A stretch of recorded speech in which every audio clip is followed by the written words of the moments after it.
L'émission à un pixel près sur Radio Clapas a commencé avec une interview de Arthur Jacquet sur le jeu Shell of the Coward, un jeu qu'il développait tout seul, puisque avec une vision particulière et une envie de développer ça en marge d'une activité professionnelle pour justement voir jusqu'où ça pouvait aller. Et il se trouve que dans un pixel près, on a beaucoup fait d'interviews de personnes seules qui développaient un jeu par choix, par vision artistique, mais aussi parfois par nécessité de situation, c'est-à-dire l'idée de pas forcément trouver d'éditeurs ou de personnes souhaitant rejoindre le projet, mais il y a également la logique de garder un projet à échelle petite, à échelle très humaine pour le coup, pour éviter que le projet ne coûte trop cher, c'est-à-dire ce que vous pourriez avoir pour des projets indépendants qui se forment en studio, puisque le moindre projet de jeu vidéo indépendant est déjà à 6 chiffres. Déjà, un jeu à 100 000 euros, ça reste un petit jeu. En dessous, c'est un très petit jeu. Et donc l'idée, c'est que c'est un vrai plaisir pour moi aujourd'hui de vous présenter une interview où on est à la fois avec Low Flame Studio, donc Vincent Hoffman qui va pouvoir nous parler de Turquoise, mais également avec Alexandre Caille de Milkshake Games, un studio qui est arrivé en renfort sur 2 aspects du projet, et une collaboration entre structures, c'est suffisamment rare pour pouvoir attirer l'attention, d'autant plus quand, à l'heure actuelle, là on va parler de jeux vidéo évidemment, mais potentiellement des associations, des entreprises, des personnes se regroupent autour de projets communs pour pouvoir parfois avoir accès à des financements qui sont plus compliqués seuls à obtenir, mais également vous pouvez avoir aussi des problématiques logistiques qui trouvent leur réponse dans cette collaboration, et donc l'idée c'est peut-être d'essayer de vous inspirer en écoutant l'expérience de Vincent et d'Alexandre de Low Flame Studio d'un côté et de Milkshake Games de l'autre. Donc Alexandre, on a un peu. Non, on n'a pas trop le même profil avec Carlos, mais un petit peu quand même. On a fait la même école, une école privée, et par contre, chacun de son côté, on est allé dans une boîte différente. Donc lui, c'était AuthorZone, moi, c'était Angel Corp. De mon côté, ça a duré 5 ans. Avant, j'avais fait du serious game pendant un peu de temps, 7 mois. Et du coup, ensuite, Angel Corp, on a fait notre projet, notre jeu qui était Blade Prince Academy, qui a été édité. Et ensuite, on est parti avec 3 personnes de Angel Corp pour faire notre petite expérience, notre petit studio, et du coup Milkshake Games. Et on a sorti un premier jeu, Gacha Fever, qui devait être un jeu pour plus, on va dire, améliorer notre portfolio. Et au final, on a pris goût et on a kiffé, et on a décidé de continuer. On a sorti un deuxième jeu, Flesh Psychosis, qui est un tout petit jeu on le voit comme un petit jeu de transition. Et là, on a décidé un peu d'aider, donner un coup de main aux copains du coup de Low Flame Studio, et de les accompagner un petit peu. Donc on se teste à être un peu éditeur, même s'il n'y a pas forcément l'envie. Là, c'est plus vraiment pour donner un coup de main. Je sais pas. Pour mon profil, je suis plus game designer, moi, de mon côté. Même si je m'occupe du dev sur nos jeux, un vrai dev va m'éclater, tout simplement. J'ai plus un profil de game designer. Ok. Est-ce qu'on parle du coup d'un jeu qui est coproduit? Est-ce qu'on parle d'un jeu où vous avez reçu le renfort d'un autre studio, ou est-ce que on est sur la relation développeur-éditeur? C'est un peu des deux, entre guillemets, parce que le fait que pour la partie prod, en fait, c'est surtout Elodie, en fait, puisqu'elle fait tout le sound design et la musique, donc un petit peu des deux, entre guillemets. Ouais, c'est ça, parce on n'est pas que 3, il y a quand même Alex, on est 5 en tout, hein. D'accord. Que sans eux, c'est compliqué. Et à quel moment ça s'est décidé du projet? T'en prie, Alex, raconte. Ça s'est fait, c'est la fameuse histoire du Burger King, j'ai envie de dire. Non, ça s'est fait en fait. Du coup, on vient de la même école. Et je connais tous les membres de Low Flame Studio. On faisait partie de la même école. Et du coup, régulièrement, enfin, ça nous arrivait une fois tous les ans de revenir à notre ancienne école pour voir un peu ce que font les élèves de troisième année, voir les jeux, comment ça a changé et tout. Et ça faisait un moment qu'on n'a pas rendu visite à cette école et puis on a essayé de le faire. Moi, en plus, je tenais une conférence, mais pendant leurs portes ouvertes. Et du coup, ils sont venus, et on a discuté, on a mangé ensemble au Burger King, évidemment. On n'est pas du tout sponsorisé par eux. C'est là où je crois que ça s'est fait en 2 fois, je crois, en 2 Burger King. Il me semble que c'est 2 Burger King qui ont scellé les 2 Burger King. Ça s'est fait en 2 fois et du coup la première fois je leur ai dit que l'idée de Carlos était vraiment cool, vraiment stylé. Enfin il y avait une place je trouvais sur le marché et bon on l'a vu depuis cet été qu'il y a pas mal de jeux d'aquarium qui sortent donc visiblement c'était un peu le cas. Et du coup et puis la formule que Carlos nous avait parlé était vraiment cool. Et la première fois, tu m'avais proposé de rejoindre votre équipe, et j'avais gentiment refusé parce que pas le temps, parce que moi je voulais continuer ce qu'on faisait avec Milkshake Games. Et c'est ensuite, je crois, au deuxième Burger King où on a un peu plus parlé et du côté un peu collab, accompagnement, et qu'on ait un peu plus la position d'un éditeur entre guillemets. Où en fait on va vraiment les accompagner sur plus le suivi, donc leur planning de prod. Mais c'est plus on va pas leur mettre des deadlines ou des trucs, mais c'est plus par rapport à notre expérience. Est-ce que ça semble cohérent leur planning que eux ils ont prévu pour la prod avec avec le calendrier des festivals sur Steam, tout ça. Aussi de les accompagner sur la page Steam. Maintenant, ils sont très grands, ils sont très forts, même peut-être plus forts que nous. mais le but, c'était de les accompagner, on va dire, sur le début, quoi. Comment ça fonctionne sur Steam, tout ça.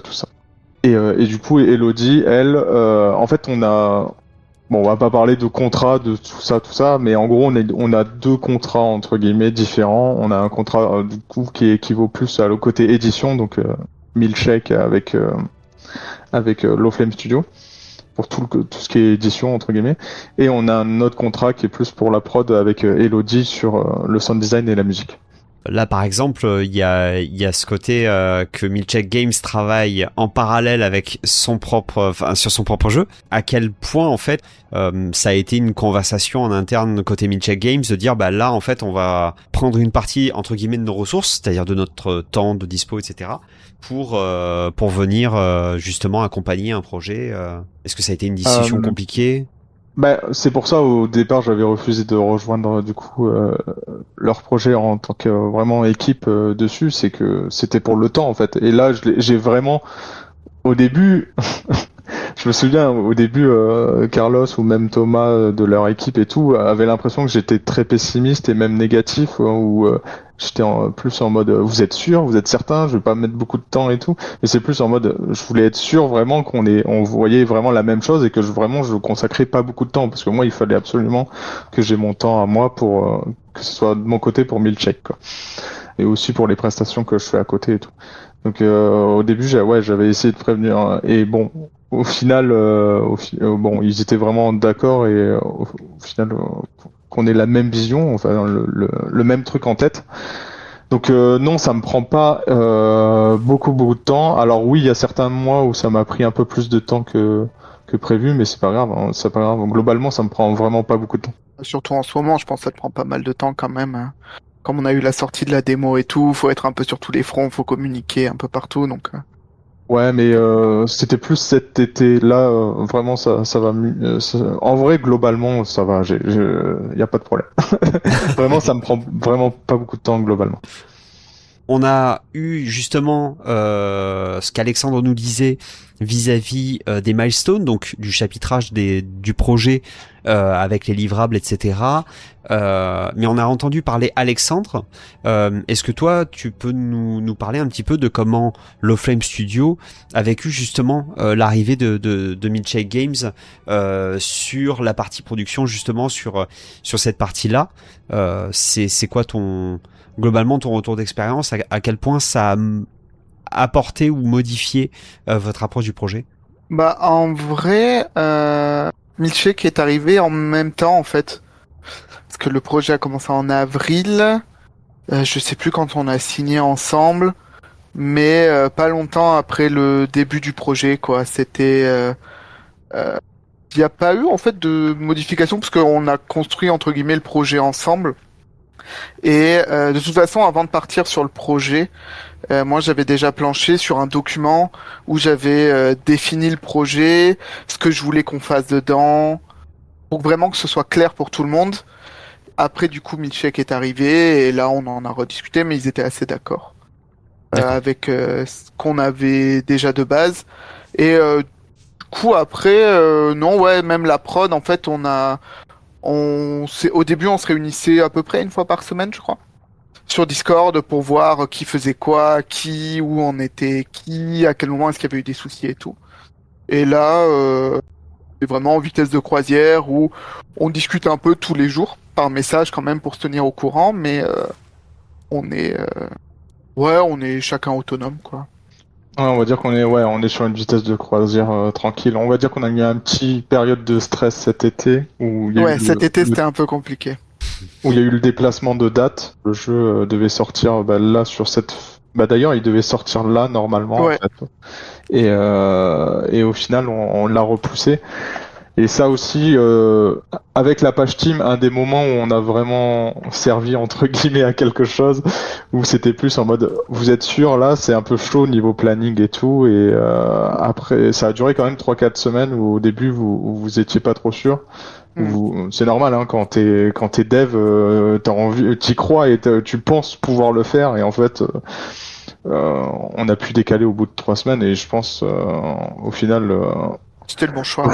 Ouais, c'était le mieux à faire, parce qu'en fait, il y avait des membres de l'équipe, normalement, de Lowflame, qui étaient à 3 jours par semaine, et en fait, cet été, depuis le début, ils étaient presque à 5 jours par semaine, et c'était pas prévu de base, donc heureusement que, on a décalé, quoi. Puis même ça laisse plus de temps en fait pour tout le monde. Donc c'est très bien. On est un peu plus tranquille parce que mine de rien, il y a pas mal de contenu à faire pour ce genre de jeu. Donc ça permet d'avoir vraiment le temps et de surtout prendre le temps de faire les choses bien. Ouais. Notamment que du coup il y a une sortie stratégique par rapport à ce qui se passe en ce moment sur Steam. À quel point ça a été un enjeu, puisque là actuellement on est sur le Festival animalier, si ma mémoire est bonne. C'est ça. À quel point ça a été un enjeu pour vous en termes de travail d'un côté et potentiellement de visibilité de l'autre? En fait, c'est une sorte de ping-pong. C'est-à-dire que moi, j'arrive avec les dates, on va dire, importantes par rapport au festival Steam, ce genre de choses. Et ensuite, on en discute ensuite avec du coup Carlos et le reste de l'équipe de Lowflame Studio de comment articuler ça, quelles sont les grosses dates, à quel moment on met la démo, à quel moment il nous faut à peu près tel et tel contenu. Et oui, c'était prévu qu'on sorte à peu près sur cette période. Hein. C'était prévu qu'on sorte au début du festival animalier parce que on sait que c'est important de sortir pendant un festival. Ça donne une visibilité supplémentaire. Et c'était prévu aussi qu'on fasse le Steam Next Fest aussi de octobre. Et tout ça, on l'a décalé pour du coup pour les problèmes de temps. Mais oui, c'est une sorte de ping-pong et le but en fait, c'est pas de forcer la main du coup à Lowflame. Là, en l'occurrence, on a même décalé pour que ça soit encore plus agréable. Mais ouais, c'est un ping-pong de discussion entre nous, quoi. Et la communication, c'est important. Est-ce qu'à un moment donné, parce que il y a forcément une conversation vis-à-vis de la rétention que peut-être vous avez eu, c'est-à-dire le moment où en fait on a des personnes qui vont revenir sur le jeu notamment. Est-ce qu'à un moment donné il y a une idée de peut-être faire une approche peut-être saisonnière? On a certains jeux, notamment dans le jeu indépendant, c'est quelque chose qui arrive souvent, c'est-à-dire qu'on a un objet supplémentaire qui va apparaître, par exemple au hasard une citrouille à Halloween. Ouais. Est-ce que cette liberté-là, c'est quelque chose que vous voyez faire, ou est-ce que il y a plutôt cette idée de bon, on n'est pas simulation, mais on aimerait quand même que ça reste un aquarium entre guillemets plausible? Ouais, non, on est plutôt, on n'a pas prévu en fait d'événements saisonniers ou quoi que ce soit. L'idée, c'est vraiment de faire un petit jeu de détente que les gens vont ressortir que lorsqu'ils ont envie de se détendre ou lorsque tu as envie d'avoir un fond sonore parce que tu travailles sur quelque chose mais t'as pas envie d'écouter de la musique et voilà. Un peu comme les machines à bruit blanc, quoi. D'avoir quelque chose d'assez, ouais, plutôt plausible et réaliste, de vraiment faire la part belle au naturel, mais bien évidemment, au bout d'un moment, même s'il y a des multitudes de corail, des multitudes de plantes, et on a besoin d'avoir l'épave, d'avoir le coffre, d'avoir ce genre de choses, d'avoir les ruines du temple. Donc il y aura quand même 2-3 petits éléments non naturels. Mais l'idée, non, ouais, c'était quand même d'avoir le plus possible quelque chose de naturel, vraiment en mode récif, quoi. J'ai une question qui me vient par rapport à ce que tu as dit à un moment donné. Tu as parlé du fait que de votre côté à Milkshake Games, avoir un accompagnement comme ça, ce serait parfois précieux puisqu'on a besoin des fois d'avoir un regard extérieur. Est-ce que il y a une notion, et ma question elle vient de là, il y a une notion qui veut que on n'apprend jamais autant qu'en apprenant aux autres, parce qu'il y a une espèce de palier supplémentaire quand on veut justement progresser. C'est le moment où en fait on essaye d'être là pour les autres. Est-ce qu'il y a des choses que vous avez découvert sur Milkshake Games depuis que vous êtes justement passé sur ce rôle de entre guillemets de support vis-à-vis de Turquoise? Ouais, complètement. Et ça va être plus sur la partie organisation, on va dire. On l'a remarqué, c'est que Loflame, enfin, du coup, Carlos, Thomas et Hippo ont clairement une meilleure organisation. Ça nous permet de voir qu'est-ce qu'on peut améliorer nous de notre côté sur comment on travaille. Il y a aussi d'autres côtés aussi, mais oui, clairement, on apprend aussi. On apprend clairement. Tu as raison. C'est en voulant faire apprendre aux autres, on apprend nous aussi. Oui, clairement.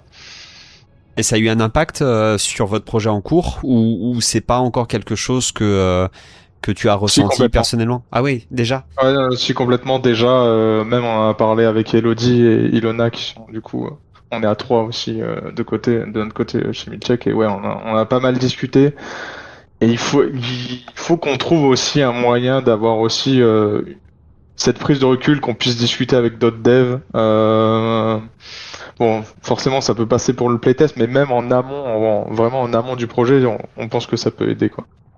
Et par rapport justement à ce rôle-là, sur vos posts en fait, notamment sur LinkedIn, il y avait l'idée d'accompagnement, il y avait l'idée de potentiellement davantage d'aller sur la coproduction. D'ailleurs, c'est intéressant parce qu'il y a Gamerly notamment qui a partagé dessus il y a pas très longtemps sur l'intérêt des studios à coopérer ensemble. Ça fait partie des thématiques à Push Start aussi qui sont évoquées, c'est-à-dire le fait que c'est rare qu'on ait des studios en fait qui se regroupent en fait pour faire ça. Est-ce que c'est quelque chose justement que vous voyez faire de manière régulière, ou est-ce que pour le coup la collaboration que vous avez eue avec Loflame Studio, c'était vraiment une collaboration de circonstances parce que Burger King? Je pense que c'était en fait pour l'instant en fait c'est de circonstances parce que Burger King. Non, j'avais tenu aussi une conférence du coup avec via Toulouse Game Dev à Toulouse, c'était en septembre, et du coup ouais il y avait cette est-ce qu'on referait du coup ce type de collab et tout. En fait là c'est vraiment particulier, c'était le premier jeu de Loflame. on voulait aider les copains. On n'est pas en recherche active là. Déjà, on n'est pas en recherche à trouver d'autres projets. Je sais que je suis en discussion avec, par exemple, alors je n'ai peut-être pas le nom. Il faut que Super Sleep Giant Games, je crois. Je crois que c'est ça, si je me trompe Je pas. crois aussi. Oui, Sleepy Giant Création, Ok. pardon. Ah, oui, Excusez-moi. Et du coup, qui font ça aussi. Mais eux, ils se spécialisent à fond. On connaît bien Justine, du coup, de là-bas, qui est une amie qu'on connaît depuis Angel Core. Et du coup, eux, ils s'orientent à fond sur cette partie, à rechercher d'autres studios et à les accompagner. Nous, c'est vraiment pas l'objectif. On check aucun projet là en ce moment et c'est pas prévu. C'est pas du tout prévu. Si ça doit arriver, bah ça sera de façon, on va dire, je sais pas, enfin comme à Burger King. Des deux côtés. Non, des deux côtés et par rapport à Low Flame Studio, ben en fait aussi on attend aussi la fin du projet pour voir parce que on n'a pas eu tous les gros coups de stress qui sont sortis. Coup de stress, ça veut pas dire négatif, hein, mais ça peut être la sortie du Steam Next Fest, ça peut être la sortie du jeu, la localisation aussi qui va être une partie aussi. On va dire ces points de stress, à la fin on fera un post-mortem. Faites des post-mortem d'ailleurs sur vos projets, c'est important. Et chacun aura un peu son expérience, Low Flame comme nous. Peut-être ça se refera, peut-être ça se refera pas, que ce soit d'un côté ou d'un autre. Mais pour l'instant, non, on n'a pas du tout l'envie on n'est pas en recherche absolument de refaire, de continuer à faire ce genre d'expérience. Ok. C'est comme je le disais, notamment le fait d'avoir deux studios qui sont devs, qui se retrouvent. Il y a aussi la question des éditeurs existants. C'est-à-dire que à un moment donné, est-ce que c'est poser la question sur le projet d'aller réellement chercher l'éditeur, surtout quand on commence à appréhender les véritables temps de développement ou les véritables possibilités de features, voilà, en se disant tiens, on pourrait aller à ce point loin dans le projet. Est-ce que faire appel à un éditeur a été à un moment donné une question? Ou est-ce que vraiment il y avait cette idée de on garde cette scope, on garde cette échelle-là de projet, quoi qu'il en coûte? Non, pour le coup, non. Là, c'était vraiment le jeu de la débrouille. C'était, on va pas avoir d'éditeur. Nous, en plus, j'en parlais de d'où venait le projet. On a galéré. Enfin, le projet juste avant sur lequel on avait travaillé du coup avec Julien ne s'est pas fait et le studio a fermé parce que justement, on n'a pas trouvé d'éditeur. On a eu vraiment un timing où tout s'est entre guillemets mal enchaîné. Et ça c'est lié au marché du jeu qui se pète la gueule en ce moment. Et non, ouais, on s'est dit non, là on le fait dans notre garage de notre côté. On a quand même été chercher Alex parce que même si on est dans notre garage, c'est toujours cool si on est un peu plus. Et même si au début, comme il a dit, il était en mode vous êtes vraiment sûr et tout, parce que je sais pas trop, machin. Bah nous, on valait 0. Lui, même s'il vaut 2, c'est quand même mieux que 0. Donc on tente essayer de se mettre ensemble et de joindre nos forces pour essayer de faire un petit projet, sachant que tout le monde galère en ce moment, quoi.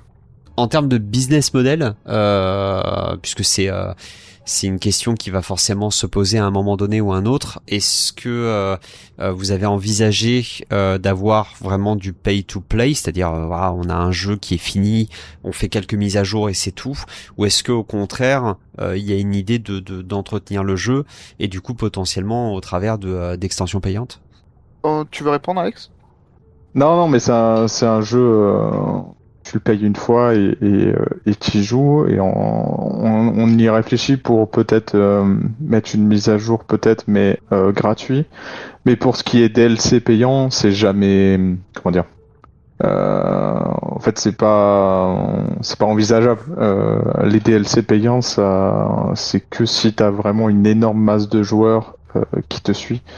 Donc on va dire que ça serait mauvais de notre part d'y penser dès la conception, hein, je pense. Donc c'est juste un achat et une fois Oui. et tu peux jouer au jeu. Potentiellement on réfléchira peut-être on réfléchit à rajouter une mise à jour de contenu, mais ça sera Ok. gratuit quoi. S'il y a du contenu supplémentaire, ça sera gratuit. Ok. Mais en tout cas, donc on a cette étape-là, et ensuite, est-ce qu'on retrouvera une autre démo, ou est-ce que pour le coup, passer cette démo-là, faudra peut-être attendre soit une autre occasion, soit effectivement la sortie du jeu en tant que tel? Et c'est un peu trop tôt pour pour te donner une réponse. Déjà, il faut qu'on fasse la petite réunion de fin du festival, de la démo, de voir ensemble tous les retours. Peut-être il y aura une démo avant le prochain Steam Next Fest. Hmm. Peut-être, mais il faut qu'on en discute ensemble. Ok. Et du coup, dernière question. On est sur une sortie qui est prévue quand à peu près? Est-ce que ça a été modifié justement par les retours, ou est-ce que pour le coup il y a un cap certain en termes de sortie? Tu veux en parler ou j'en parle Vas-y, je t'en prie. C'est pour mon quota de parole, pardon. Non, en vrai, en fait, le déplacement de sortie qu'on a eu, c'était lié à cet été par rapport à la prod. Et c'est pas par rapport au retour. Je pense pas qu'il y aura de déplacement par rapport au retour. Parce que j'ai l'impression qu'on a des très bons retours et ça fonctionne bien. Et évidemment, il faudra qu'on en parle. Mais sur la période, du coup, on a sur la page Steam, je crois que c'est affiché Q2, je crois, 2026. Ok. Mais c'est début Q2, donc ça va être début. Normalement, on Ouais. en a parlé. Je pense on peut en parler là, Carlos, vite fait. Mais de la fourchette, je vais pas donner la journée exacte. Mais en gros, ça serait sur à peu près sur mars-avril pour l'instant. Ok. Ça fait une grosse Ouais, fourchette, mais en gros, ce que ça dépend, c'est est-ce qu'on sort pendant un festival et du coup quel festival et du coup on est en train de regarder, ça dépend des dates et voilà. Donc c'est une grosse fourchette. Oui, bah c'est au moins ça suffit. En tout cas, c'est vrai que comme dit Eglarion, c'est souvent une question piège la date de sortie, parce que